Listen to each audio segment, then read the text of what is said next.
Belakangan ini, publik dihebohkan dengan kabar ada sejumlah pulau kecil di Indonesia yang akan dijual. Lokasi pulau-pulau itu berada di Anambas, Kepulauan Riau, Belitung, Nusa Tenggara Barat, dan Nusa Tenggara Timur. Semuanya dipasarkan di sebuah situs bernama privateislandonline.com. Ini bukan pertama kali pulau kecil di wilayah tanah air dipasarkan. Tempo mencatat, sejak 2007, fenomena ini terus terjadi. Pulau mana saja yang dikabarkan hendak dijual?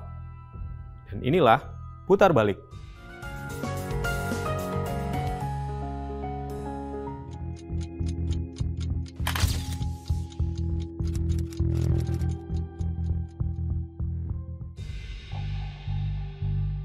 Pada suatu hari di tahun 2007, publik dikejutkan oleh sebuah temuan di dunia maya. Sebuah situs properti asing bernama karangasemproperty.net menawarkan dua pulau eksotis di Sumbawa, Nusa Tenggara Barat. Namanya Pulau Panjang dan Pulau Meriam Besar. Penawaran tersebut dilengkapi dengan deskripsi keindahan alam dan formulir minat pembelian. Tak ada harga pasti di laman itu, hanya kesan bahwa pulau-pulau ini bukan hanya sekadar pemandangan, tetapi sebuah komoditas. Panglima Daerah Militer 9 Udayana, Mayor Jenderal Syaiful Rizal, langsung memerintahkan sebuah penyelidikan. Penjualan pulau dilarang oleh hukum Indonesia, katanya saat itu. Menteri Dalam Negeri Mardianto pun meminta klarifikasi dari Gubernur Nusa Tenggara Barat, lalu Serinata. Yang mengemuka kemudian adalah fakta bahwa tanah di kedua pulau itu telah dimiliki oleh 7 warga asal Bali sejak 2003. Namun, kabar bahwa seorang warga Belanda yang punya istri orang lokal sebagai pemilik properti itu turut menambah aroma ketegangan. Secara hukum, warga asing memang tidak boleh memiliki tanah di Indonesia. Namun, mereka bisa menguasai secara tidak langsung, lewat nama warga lokal atau sebuah perusahaan. Yang bisa dijual adalah hak atas tanah oleh negara kepada warga, bukan kepada warga asing. Tegas pakar hukum internasional Hikmahanto Juwana. Kontroversi ini membuat Wakil Presiden saat itu, Yusuf Kala, angkat bicara. Ia menjelaskan bahwa dari sekitar 18.000 pulau di Indonesia, hanya 3.000 yang berpenghuni. Sisanya, terutama pulau kecil tak berpenghuni, rawan diperjualbelikan jika tak diawasi secara ketat. Yang dijual bukan pulaunya, tapi tanahnya, kata Yusuf Kala, menyiratkan celah hukum yang dimanfaatkan para spekulan. Namun, dalih administratif tak cukup. Pemerintah Kabupaten Sumbawa pada Desember 2007 menggugat Badan Pertanahan Nasional karena menerbitkan sertifikat hak milik atas pulau-pulau itu. Nama Made Sutresna muncul sebagai pembeli, meski ia disebut-sebut menggunakan kartu identitas palsu yang telah dicabut. Mantan Camat Pelampang, Sumbawa, Edi Retno Sanjaya, yang ikut menandatangani dokumen jual beli itu bahkan harus turun pangkat. Sementara itu, setelah isu penjualan pulau ini ramai diberitakan, warga negara Belanda yang dikabarkan memiliki pulau itu pun meminta maaf. Kehebohan serupa kembali mencuat 2 tahun kemudian. Pada Agustus 2009, situs privateislandonline.com memuat iklan penjualan 3 pulau di Kepulauan Mentawai, Sumatera Barat, yakni Pulau Makaroni, Siloinak, dan Kandui. Harga yang dipasang fantastis, dari 1,6 juta dolar hingga 8 juta dolar.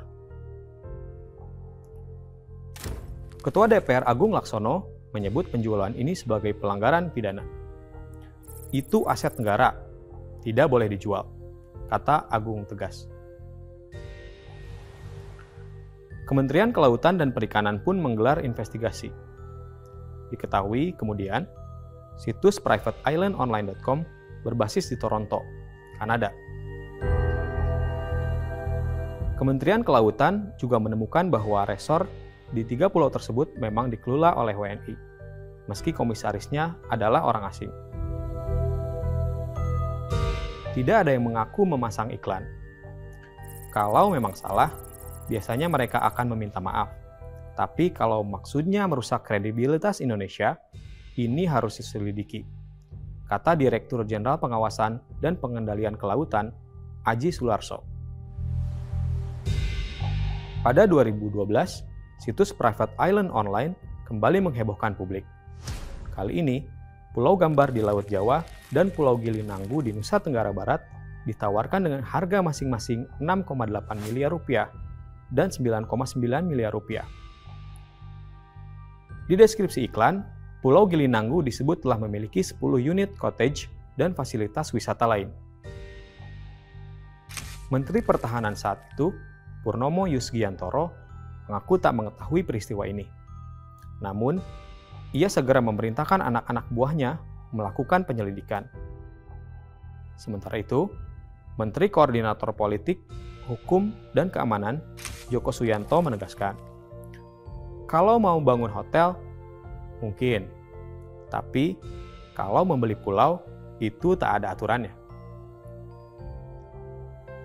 Pada 2014, penjualan pulau kembali jadi isu panas. Kali ini, Pulau Kumbang di Sumatera Barat dan Pulau Kiluan di Lampung muncul di situs yang sama. Pulau Kumbang dibanderol 22 miliar rupiah, sementara Kiluan seharga 3,5 miliar rupiah, atau disewakan selama 25-70 tahun. Pemkab Pesisir Selatan membantah kabar penjualan Pulau Kumbang. Itu tanah ulayat, memang disewakan kepada pengusaha Bali, tapi bukan dijual, kata Sekretaris Daerah Pesisir Selatan, Erizon. Fenomena semacam ini rupanya tak asing. Pulau Cubadak misalnya, telah dikontrak oleh warga Italia selama 50 tahun. Menurut budaya Minang, penguasaan tanah ulayat oleh kaum adat kerap tidak tercatat dalam sistem hukum formal. Kehebohan penjualan pulau itu rupanya mendatangkan berkah bagi warga Pulau Kiluan. Pulau dengan populasi lumba-lumba itu justru mengalami peningkatan wisatawan setelah ramai diberitakan. Wisata sudah menjadi pendapatan kedua setelah melaut, kata Andi Mapa, pegiat ekowisata setempat. Kontroversi serupa juga muncul di Manggarai Barat, Nusa Tenggara Timur. Pulau Pungu, yang berada di dekat Labuan Bajo dan memiliki pasir putih memesona, sempat ditawarkan seharga 134,5 miliar rupiah oleh agen properti bernama I Gede Sanat Kumara. Ia mengaku hanya menjadi mediator, sementara pemilik pulau, Haji Nasir dan Haji Latif, membantah telah menjualnya. Bupati Manggarai Barat, Agustinus Dula, respon cepat. Ia melarang Badan Pertanahan Nasional mengukur lahan di radius 100 meter dari bibir pantai. Kami akan memanggil para pemilik pulau dan ingatkan bahwa menjual pulau itu ilegal, katanya. Isu penjualan pulau sempat mereda. Namun, pertengahan Juni 2025, publik kembali dikejutkan oleh dugaan penjualan 4 pulau kecil di Kabupaten Kepulauan Anambas, Provinsi Kepulauan Riau. Lagi-lagi, melalui situs privateislandonline.com, 2 di antaranya ditandai for sale tanpa mencantumkan harga, hanya bertuliskan price on request. Luas pulau yang ditawarkan disebutkan 141 dan 18 hektar. Dalam deskripsinya, pulau-pulau itu diklaim strategis karena hanya sekitar 200 mil laut dari Singapura dan disebut sudah memiliki rencana izin mendirikan bangunan, serta siap dikembangkan menjadi resor wisata. Kementerian Kelautan dan Perikanan langsung menegaskan bahwa penjualan pulau di Indonesia tidak dibenarkan secara hukum. Tidak ada regulasi yang memperbolehkan penjualan pulau secara pribadi, kata Ahmad Haris, juru bicara KKP. Bahkan sejak 2018, KKP mencatat ada lebih dari 129 dugaan kasus penjualan pulau dan 103 dugaan privatisasi pulau kecil. Wakil Menteri Dalam Negeri, Bima Arya Sugiarto, menegaskan pula bahwa pulau tidak bisa dimiliki secara penuh. Kepemilikan maksimal hanya 70%, dan itu pun dalam kerangka hak pengelolaan tertentu, bukan hak milik mutlak, kata Bima. Kemendagri kini tengah menginventarisir wilayah-wilayah rawan spekulasi semacam Anambas.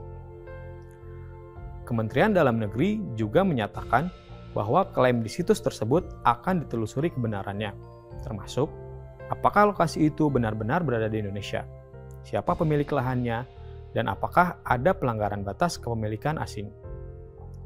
Ini adalah alarm bahwa kita perlu segera memiliki regulasi khusus tentang pengelolaan pulau kecil, kata Bima Arya. Laporan demi laporan ini menunjukkan bahwa penjualan pulau di Indonesia bukan sekadar kekeliruan administratif, melainkan persoalan sistemik. Modusnya pun serupa. Pulau-pulau tak berpenghuni atau terpencil dimiliki warga lokal dengan sertifikat resmi, kemudian seringkali ditawarkan secara diam-diam kepada investor asing. Beberapa hanya disewakan dalam jangka panjang, tetapi banyak yang diiklankan sebagai private island for sale. Direktur Jenderal Kelautan, Pesisir, dan Pulau-Pulau Kecil Kementerian Kelautan periode 2005-2009, Alex Setraubun, pernah mengatakan, "Jika pulau dijual, berarti kita menjual wilayah negara." Pernyataan ini bukan sekadar mengacu pada aturan hukum, tetapi juga soal kedaulatan.